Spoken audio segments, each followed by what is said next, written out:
this here is my guitar, but don't worry, my act is not Gordon Goes Busking.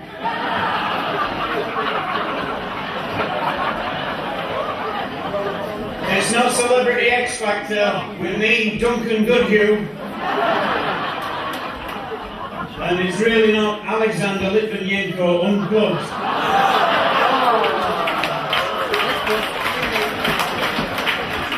Last night I was comparing, and as you've seen Chris do, he talked to people, he made me feel welcome, and I picked on this one guy on his own in the middle, who was in his late 40s. Turns out there was a damn good reason he was on his own. So I said, the usual questions, you know, nice and simple. Hi, what's your name? Is this your first time at a comedy club? What do you do for a living? So I said, hey there fella, what's your name? He goes, oh, Stuart! I said, hi Stuart, is this your first time? He goes, no, I've been asked my name before. I said, what do you do for a living, Stuart? He said, oh, I'm unemployed now. I said, what did you do? Meaning, what job did you do for a living before you became unemployed? He took it to mean something else, so when I said, what did you do, Stuart? He said, oh, I went mental, and now I don't have to work anymore. He said, oh, you look surprised. I said, how the fuck can I look surprised, Stuart? I don't even have any eyebrows. Fucking hell, they're even laughing at that at the back. You can see I've got the eyebrows from the back. I'll tell you what did surprise me, though. I found out this week the Boy Scouts motto is be prepared.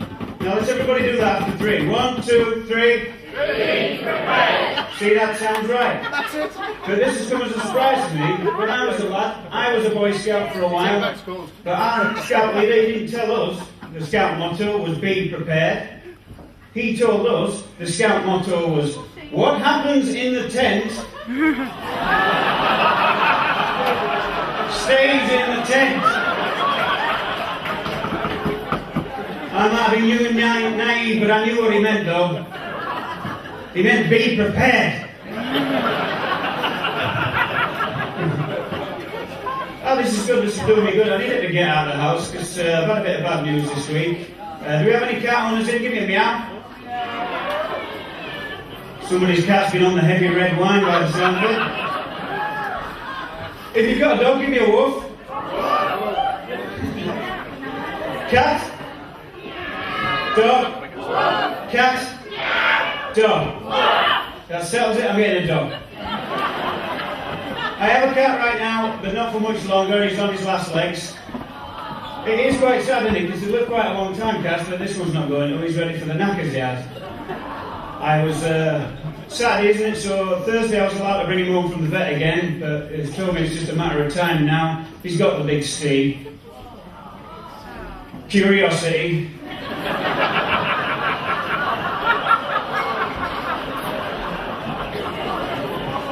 The vet says it's a killer.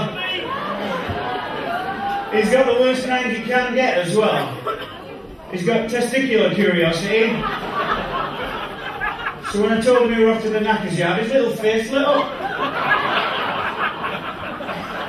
He's such a trooper.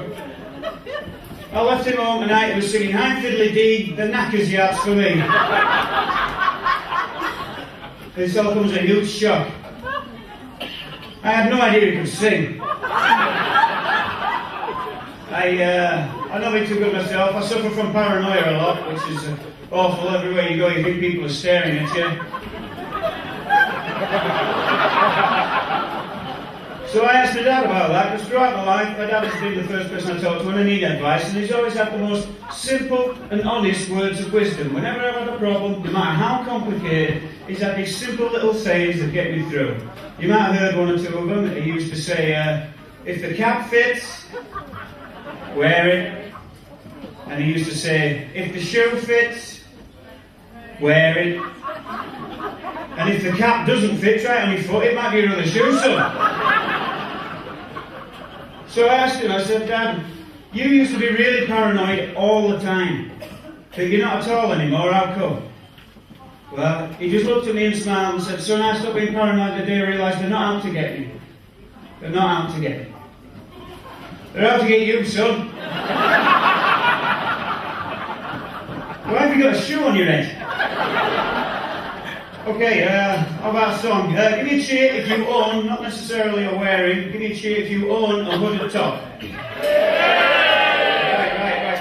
Has everybody in the room heard about hooded tops in the news? Yeah. About what a danger they are to society and how anyone that wears one is evil. Have you all heard that? Well, I read that and I didn't pay any attention to it because they're always trying to frighten you with one thing or another, aren't they? So I just ignored it. And then this happened to me.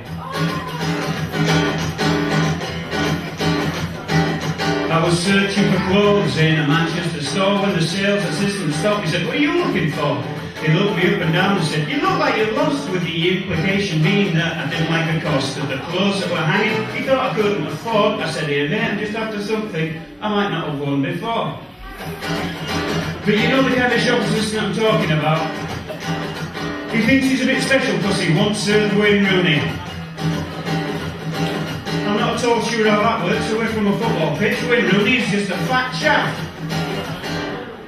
Oh, that's not fair, is it? No, come on, it's not fair. He's a fat spotty chap. I told him when he started making his millions, I said, "Wayne, you can eat with a solid silver fork if you want to now, but it's still a fucking pot noodle." Well, he pointed to a hoodie at the back of the store. He said, "Well, we don't really carry this kind of thing anymore." Then looking down his nose, he said, "Here, give it a try." So I pulled it on my head, and then to both of our surprise, acting on an impulse that I'd never had before, I happily slapped the bastard, and I ran out the door. The hoodie made me do it. The hoodie made me do it. Me, I said, "No, I mustn't." But the hoodie said, "Screw it. If they print it in the paper, then it's got to be true. Yeah, a hoodie makes you do things that you don't want to do." Alright, now stop. Hammer time!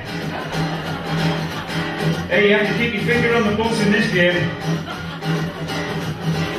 I was wandering through town and didn't know what to do when it started to rain, so I just pulled up my hood. When this fellow with a clipboard stopped me dead in my taxi, just jumped in front of me and then he started to ask, "Any accidents at work, mate?" And he wouldn't let me through, so I happily slapped that bastard and said, "No, the view. The hoodie made me do it." The hoodie made me do it. I was going to turn the other cheek, but the hoodie said, "Screw it. If they print it in the paper, then it's got to be true. Yeah, a hoodie makes you do things that you don't want to do."